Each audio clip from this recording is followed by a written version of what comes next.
Hey everyone, and welcome to episode 2.0 of Rethinking with Alex Torpey podcast.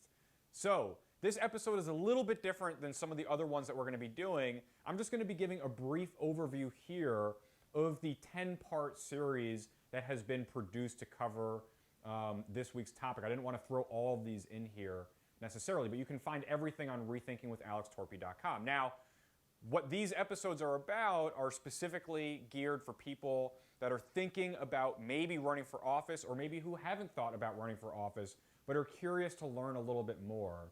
This is a kind of beginner's guide overview for those who might not have experience being in office, working on campaigns, or coming from the political world. And it's really exciting if that describes you, that you're interested in these things, because we really, really need people coming from backgrounds that isn't professional politics to get involved in these spaces. And let me share a little bit about why. So when I ran for mayor in my hometown in South Orange 2011, that election ended up being a little close. That was a 12-vote margin of victory on my count. Now, that small of a margin has given me a really great talking point when I go to schools and civic organizations and talk about the importance of people coming out to vote. But my ideology with that has always been that voting isn't really enough. It's a great thing for people to do, but it doesn't discharge our responsibility. Because ultimately, if we're voting and we're getting more people to vote, but the same candidates from the same parties on the same issues divided along the same lines are running for office, what are we really accomplishing by getting more people bought into that system? Now, I think that more people should be voting. In fact, I think that everybody should vote, but they should be voting because there are candidates that represent their interests and that they're really excited about, not because somebody pressured them into voting for the lesser of two evils. I think we've all done enough of that. There's a really great quote that is something that Boss Tweed said, and I learned this from a talk that Larry Lessig gave years and years ago. I saw this quote in one of his talks, and I think it's great. So Boss Tweed, the famous Tammany Hall political machine boss from New York City, said, "I don't care who does the voting as long as I get to do the nominating." So think about that for a second. I don't care who does the voting as long as I get to do the nominating. And so really, the idea there is that, yeah, you can involve whoever you want in the voting process. What they were talking about was, picking the candidates that would win the primary elections, be on the party line, and would kind of steamroll to victory in the general election. And what I'm talking about is kind of similar, which is that, again, if it's the same, if we're not really thinking critically about who's running for office, then the voting side is actually not as important as so many of us think that it is. So that's part of the reason why I'm doing these series. The first starting out a nonpartisan guide on how to run for office, and then I will update that with additional episodes about how to volunteer for your local government, how to find a career in government as a professional or a staff person, how to do consulting in government, how to work in nonprofits that work around government, how to create a startup private company that works around government. We're going to try and look at all the different ways that people can get involved and make an impact on the things around them. But the one that is potentially the least accessible is running for office, which is something that many people who are in office make it difficult for other people to do. And there are a lot of reasons why and how they do that. And so what I'm hoping to do here is give a little bit of information for people that might be thinking about doing so. So we've got a 10-part series. We're going to talk a little bit about some of the questions that you might want to think about if you're considering different ways to get involved. One of the questions that I've gotten a lot from people over the years in coaching dozens and dozens of people in running for office is that people don't really know what the couple years before running for office looks like. So talk a little bit about that, talk a little bit about how to start your campaign from scratch. Then I'm joined by one of my friends and colleagues who's going to talk to us about how to actually run your campaign, your communications and field, and your digital and fundraising and all these different pieces. We're going to give an overview of all of those sections. Then we're going to talk about your Get Out the Vote or GOTV efforts and talk about what to do on Election Day. And then I'll do a little bit of a wrap up and talk about what to do after Election Day if you win or if you lost. What are some of the next steps that you might want to consider at this point? What I really hope is that this guide provides a starting point. It's so hard. I remember when I decided to run for office in 2010, 2011, I looked online. I tried to find places to learn about how to campaign, and unless you're running on the line as part of a party, there aren't that many resources out there. I'm lucky that I had some friends who were willing to put some time in and who had some political experience, and that really helped a lot. This is not the kind of thing that you want to make up as you go. Political campaigns, the operations of the campaign is not something you need to reinvent the wheel on. There are a lot of best practices out there that are tried and tested and will help propel you to a successful campaign where you use your time and resources efficiently in targeting the right voters to make sure that on Election Day you hit your numbers.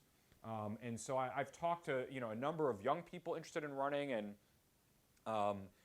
again, it's amazing if you're coming at this without the professional political background, but I do hope that you find this series helpful. And if you're not sure about running for office, or if you think it's a bad idea, let me just throw a couple things out there that are worth thinking about.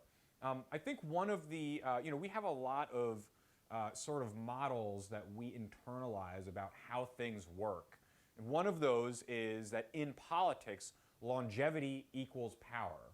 Now, to some degree, that's true, especially in legislative bodies where you rise in the ranks in whatever chamber you're in based on how long you've been in that legislative body. So you're not going to chair a good committee. You're not going to have a leadership position where you can move legislation forward until you put those years in. And there's rules and procedures that were designed actually originally to get people kind of forced into compromising and playing things cool and being part of the system, so it wasn't just a bunch of wild pulling the government in different directions all the time. They wanted longevity and stability in how a lot of the government functioned. But what we're seeing are some of the really bad consequences from that, where people get in, and even if they are committed ideologically to doing the right thing when they first run, they lose that commitment, they lose the context of why they are running for re-election and why they're doing the things that they're doing.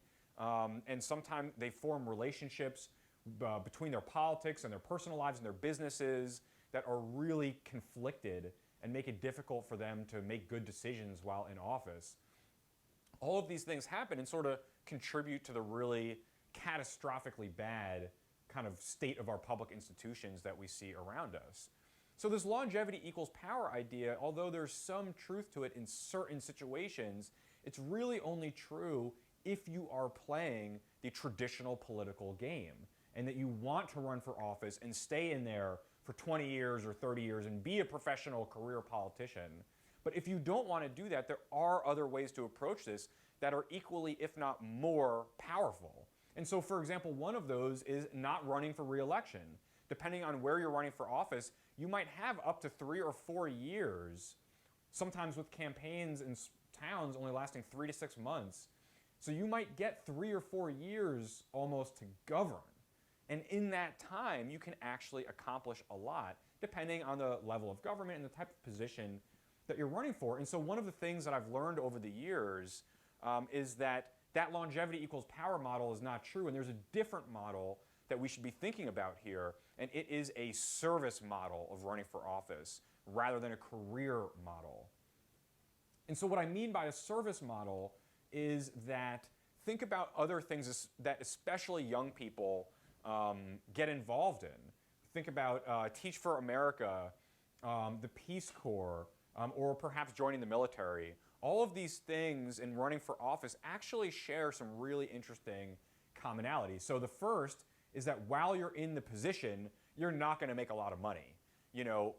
Most local elected officials, unfortunately, are unpaid, and some of them get a very small stipend, which is a whole other set of problems that biases the kind of people who can actually afford to run for office, even at the local level. So the first thing you got to know going into one of these service opportunities is you're not going to make a lot of money during this. You're not getting rich during this. And the second is that it's going to be really difficult and really stressful, and in some cases, potentially risky or dangerous. We're talking about military service or things like that. But the activity itself is not going to be easy. It's going to be challenging. You're going to be forced to learn things that you didn't know, and it's going to be really difficult.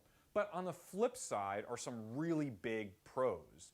One of them is that you get to have a real impact on people and communities around you. All of these things are majorly influential in other people's lives while you're doing them, and that is not something to take lightly. And the second thing is that after doing a position like this, sometimes even just the act of running for office, but especially serving time in a public office, you will learn skills. You will learn about yourself. You'll learn content area skills. You'll learn how to work more efficiently and more disciplined. You'll meet people that will become interesting relationships and spark your interest in different areas. You will build all of this really, really phenomenally valuable capacity doing a good job serving in those positions. And that is something that will help you in the future achieve greater economic mobility for yourself and for others around you. That's something that you can take and go to another job. Once you've gone through what it's like being a mayor in a small town, for example, everything else seems kind of approachable after that. And so the experience itself, you know, we need to reframe it a little bit more like some of the founders intended, that this is not something to get involved in as a career to do for the rest of your life, that you have to give up your private life and give up where you're going to live and live in the limelight and all that kind of stuff. You don't have to do it that way. You can do it thinking about it as a term of service. You can set that number of years and say, I'm not going to run for re-election unless something changes, and commit to working as diligently as possible in the 2 or 3 years that is a true gift to have being in one of these positions. I remember before I got sworn in South Orange for a 4-year term, I put in my last day in office before I even started, because I had no interest at that point at all in even considering running for a second term. As a millennial and moving every year and changing jobs all the time, which is something that a lot of people in our generation are familiar with, making a 4-year commitment was a really big thing. I certainly wasn't prepared to go beyond that unless something changed in the future, and of course giving space to never say never. But that really created a different outlook for me going into the position, because no longer did I care about whether something was popular in the short term or not. I could navigate around the issues in front of us, confront controversial things, make difficult decisions, and not be worried that, oh, well, people are really mad about it right now, even though in a year they'll realize, you know, by far that this is the right thing to do. And it gave me enormous independence and freedom to approach the position from a much more values-driven perspective, not one where I had to constantly worry about running for re-election and what people thought of me, and was I still popular with those people, and that person gave me money the last time, are they going to do it again? None of those factored into my decision-making for 4 years as a mayor, which is pretty cool.